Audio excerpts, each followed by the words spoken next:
Bon, tant mieux pour Gauthier et Oussama. Néanmoins, c'est vrai que les absences d'Opéry, de Touré, de Ayew ne sont pas neutres avant le gros match qui vous attend dimanche.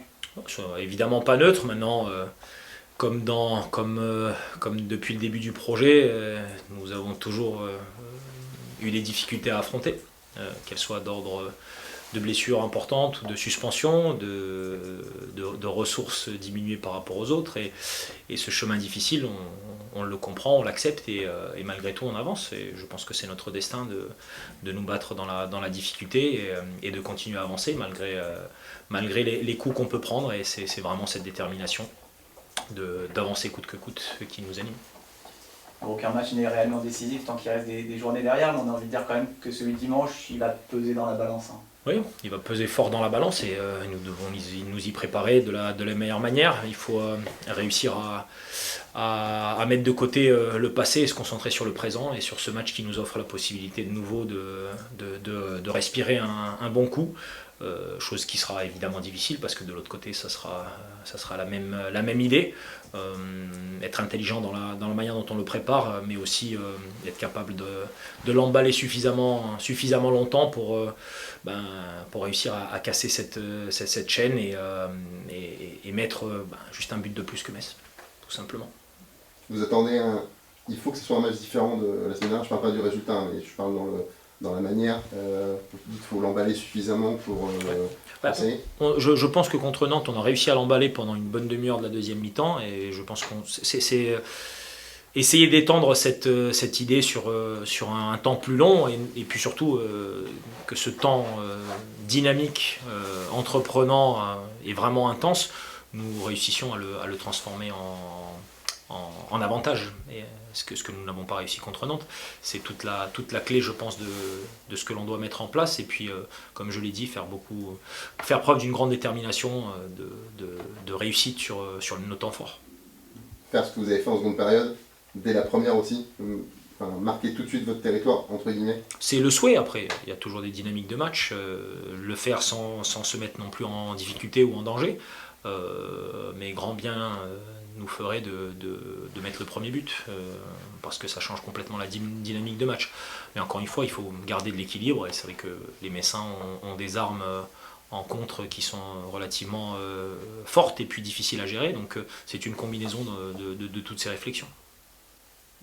Oui, il y aura de la pression, forcément, c'est un match à enjeu à pression. Comment on fait pour peut-être un peu alléger l'atmosphère et faire en sorte que ces joueurs se lâchent néanmoins?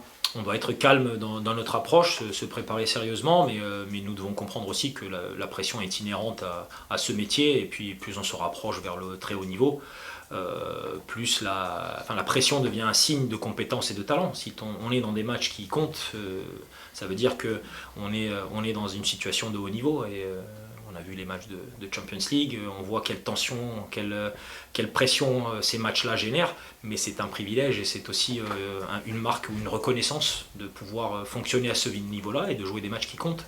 Et c'est autant une espèce de tension qu'un privilège et un plaisir d'y être. Donc lâchons les chevaux sur ce match-là et réussissons à mettre de la simplicité et tout simplement de finir le match avec une grande fatigue parce que nous aurons tout donné. Ouais, tu parles d'efficacité offensive, tu connais les chiffres, 5 buts sur les 10 dernières journées. Oui. Comment on fait, Lucas, pour retrouver le chemin du but, pour permettre ce déclic tant attendu dans la tête des attaquants? On se remet en question à chaque fois, on essaie de clore le dossier que l'on vient de rater pour se mettre sur le nouveau dossier et parfois il suffit de pas grand chose pour avoir un petit moment, un déclic. Je prendrai l'image de Josué qui a l'année dernière été peu efficace et puis marque dans le moment décisif, le moment qui emmène le HAC en Ligue 1. Donc ça peut être ce moment magique pour n'importe quel de nos joueurs. Mais c'est aussi vrai collectivement, c'est-à-dire qu'une victoire change complètement la perspective. Et c'est ce qu'on doit essayer de chercher. comme je l'ai dit aux garçons, on peut se faire dès à présent une longue liste d'excuses pourquoi on est aujourd'hui dans cette situation qui est un petit peu plus difficile, même si je le répète, je pense que ça fait partie du projet, c'est normal d'être dans la difficulté pour nous. Mais donc on peut faire la liste d'excuses ou on peut faire une liste de solutions, d'objectifs, de volontés, de ce que l'on veut accomplir. Et on est tous, absolument tous, concernés par cette deuxième liste-là, à savoir comment on fait pour changer la donne, pour réussir notre match, pour marquer des buts, ne pas en encaisser. Et par cette réflexion, je pense qu'on peut trouver les armes. Je suis passé hier à l'entraînement, ça s'est terminé pour certains par un exercice face au but. Ça passe par là aussi de répéter. Sincèrement, le nombre de répétitions que les joueurs ont dans le dernier tiers et dans les gestes de finition, il est suffisant. Depuis un moment, on s'y met régulièrement dans notre processus, dans notre méthodologie. Ils ont beaucoup de répétitions, beaucoup de situations qui sont on va dire analytiques, sans opposition, mais beaucoup avec opposition également. À un moment donné, c'est aussi le métier qui veut que tu aies une responsabilité sur ces gestes-là. Mais en tout cas, les situations fournies, elles sont suffisantes. Je pense qu'évidemment, c'est ce déclic collectif et individuel que l'on recherche, mais il ne viendra que dans la détermination du regard des joueurs et de se sentir suffisamment compétent pour être là au bon moment, au bon endroit. Je regarde le match de Nantes, quand Grand Cyr donne le ballon à Momo et que Palois fait le sauvetage à 5 cm près, la perspective du match est totalement différente. On aurait des héros et à la fin du match. Et donc c'est le foot. Des moments décisifs peuvent complètement changer la donne et nous permettre de nous concentrer sur le présent et de rendre le futur plus agréable.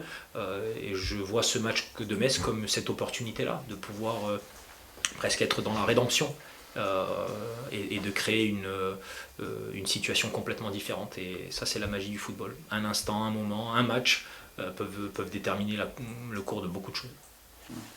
Il y a un joueur qui cristallise un peu ce déficit offensif, même si ça peut t'agacer peut-être parfois qu'on insiste dessus, c'est forcément Momo Bayo qui était censé être votre fer de lance offensif. Est-ce qu'on peut encore espérer que le salut, c'est vrai que ça s'est joué à pas grand-chose contre Nantes, mais on peut espérer encore que le salut vienne de ses pieds? Je pense que oui, je pense qu'il faut le maintenir dans le projet, je pense qu'il s'y maintient également. Lundi était un jour libre, il a décidé de venir s'entraîner. Je pense que c'est un signe important dans ce qu'il veut envoyer auprès du groupe. Je pense qu'il avait aussi besoin de cette petite période où il n'était plus titulaire pour peut-être faire un reset. Et je pense qu'on peut encore voir de belles choses de lui. Et c'est notamment de lui et d'autres dont je peux parler quand je dis qu'un moment, un but, un instant peuvent beaucoup apporter et changer l'histoire. Donc on s'accroche à ça et en tout cas dans cette optique-là, il est dans le projet. En face, il y aura un adversaire qui s'est relancé avec sa victoire contre Lens et qui possède un buteur en pleine forme sur les 7 dernières journées, 7 buts, une passe pour Miko Tadze. Comment tu appréhendes ce rendez-vous, cet adversaire et ce buteur?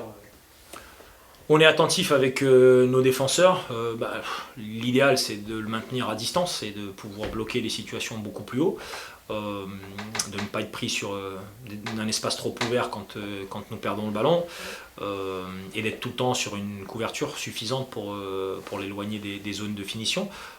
Après, on travaille comme avec toutes les autres équipes sur le détail des comportements, des zones d'attaque et de la manière dont les joueurs offensifs finissent par de la vidéo et par du travail de positionnement à l'entraînement, pas plus tard qu'hier avec Johan notamment, mais pas seulement. Nous étions dans l'analyse sur le terrain de comment anticiper au mieux les déplacements, comme on le fait avec tous les autres joueurs, mais effectivement c'est une arme qu'il faut prendre en compte quand on analyse tactiquement.